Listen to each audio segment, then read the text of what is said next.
നമസ്കാരം. ഒരു പൊതുപ്രവർത്തകൻ എന്ന് പറയുന്നത് സമൂഹത്തിൽ എല്ലാവരോടൊപ്പം ആ, ഇടകലർന്ന് ജീവിക്കുകയും എന്നാൽ മറ്റുള്ളവരുടെ സമാധാനപൂർവമായ ജീവിതത്തിന് വേണ്ടി പ്രയത്നിക്കുകയും എന്തെങ്കിലും തടസ്സങ്ങൾ ഉണ്ടാകുകയാണെന്നുണ്ടെങ്കിൽ അത് നീക്കാൻ അവരെ സഹായിക്കുകയും ചെയ്യുന്ന ഒരു സാമൂഹ്യ ജീവി, അവരെയാണ് നമ്മൾ സാമൂഹ്യ പ്രവർത്തകൻ എന്ന് വിളിക്കുന്നത്. ഒരു രാഷ്ട്രീയ പ്രവർത്തകൻ എന്ന് പറയുമ്പോൾ നമ്മൾ പറയില്ല അതുക്കും മേലെ, അങ്ങനെ അതുക്കും മേലെയാണ്.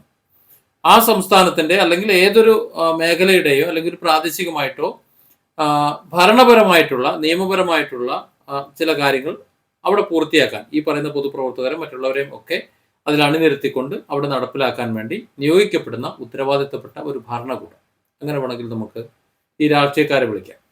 ആ രാഷ്ട്രീയക്കാർ ചേർന്നാണല്ലോ ആ ഭരണ സംവിധാനത്തെ ഉണ്ടാക്കുന്നത്. അപ്പോൾ ഒരു വിഭാഗം രാഷ്ട്രീയക്കാർ ചേർന്ന് ഒരു തവണ ഭരണകൂടമായി മാറുമെങ്കിൽ ആ സമയത്ത് മറ്റുള്ളവർ അവരെ സഹായിക്കുന്ന ശക്തമായ പ്രതിപക്ഷമായി മാറിക്കൊണ്ടിരിക്കും. അപ്പോൾ പി സി ജോർജ് എന്ന ഒരു കഥാപാത്രം ഇതിനിടയിൽ ഒരു രാഷ്ട്രീയ പ്രവർത്തകൻ ആയിട്ട് ഇപ്പൊ നിൽക്കുന്നുണ്ട്. ഇപ്പൊ കഴിഞ്ഞ ദിവസം കോടതി പറഞ്ഞത് പി സി ജോർജിന് ഇനി രാഷ്ട്രീയത്തിൽ തുടരാൻ അർഹതയില്ല എന്നാണ്.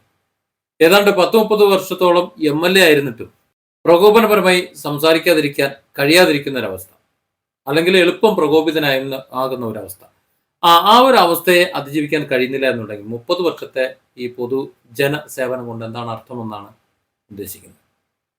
ചാനൽ ചർച്ചയിൽ വളരെ രൂക്ഷമായ പരാമർശമാണെന്ന് പി സി ജോർജ് പറഞ്ഞത്. മുസ്ലിങ്ങൾ മുഴുവൻ പാകിസ്ഥാനിൽ പോകണം, മുഴുവൻ തീവ്രവാദികളാണ്, അതുപോലെ ഭീകരവാദികളാണ്. ഒരിക്കലും ഒരു ജനപ്രതിനിധി, ഒരു MLA ആയിരുന്ന ആൾ അല്ലെങ്കിൽ ഒരു പൊതുപ്രവർത്തകൻ പറയാൻ പാടില്ലാത്ത വാക്യങ്ങളാണ്. കാരണം എല്ലാ ജാതി മതസ്ഥരും വർണ്ണ വ്യത്യാസമില്ലാതെ, ഭാഷാ വ്യത്യാസമില്ലാതെ, മറ്റ് സാമ്പത്തിക ഏറ്റക്കുറച്ചുകളില്ലാതെ ഒരേപോലെ കാണുന്ന ഒരു മനസ്സായിരിക്കണം ഒരു പൊതുപ്രവർത്തകൻ്റേത് അല്ലെങ്കിൽ ഒരു രാഷ്ട്രീയ നേതാവിൻ്റേത്, ഒരു ജനപ്രതിനിധിയുടേത്.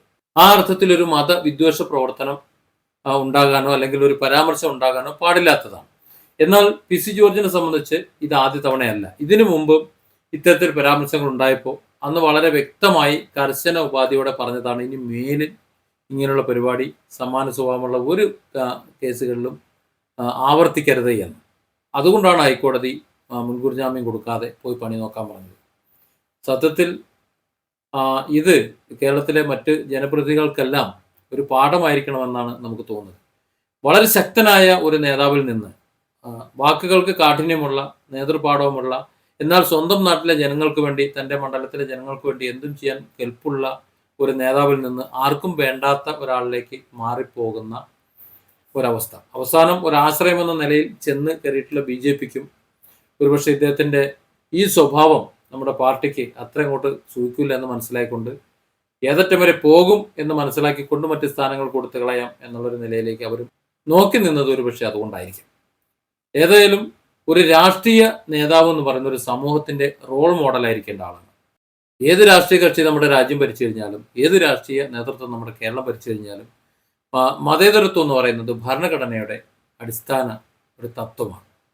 അപ്പോൾ അങ്ങനെ വരുമ്പോൾ മതത്തിൻ്റെയും ജാതിയുടെയും പേരിലുള്ള വിദ്വേഷ പ്രസ്താവന മുളയിലേ നുള്ളിക്കളയേണ്ടത് ഒരു ഭരണ സംവിധാനത്തിൻ്റെ അല്ലെങ്കിൽ ഒരു നിയമ സംവിധാനത്തിൻ്റെ ഉത്തരവാദിത്തമാണ്. അതാണ് ജസ്റ്റിസ് PV കുഞ്ഞികൃഷ്ണൻ അഭിപ്രായപ്പെടുന്നത്. ഇവിടെ പി സി ജോർജിന് വലിയൊരു അടി കിട്ടുന്നത്, പി സി ജോർജ് നേരത്തെ നടത്തിയിട്ടുള്ള പ്രകോപനപരമായിട്ടുള്ള പ്രസംഗങ്ങളുണ്ട്, ഒരുപാട് പ്രസംഗങ്ങളുണ്ട്.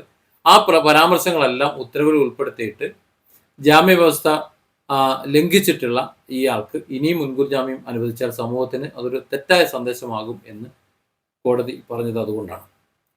ഏതായാലും പി സി ജോർജ് ഇനിയും ഒന്ന് ചിന്തിക്കുന്നത് നല്ലതാണ്. എന്താണ് പറയുന്നത്, എങ്ങനെയാണ് പറയുന്നത് എന്ന്. Different angles. Don't forget to subscribe and support this channel.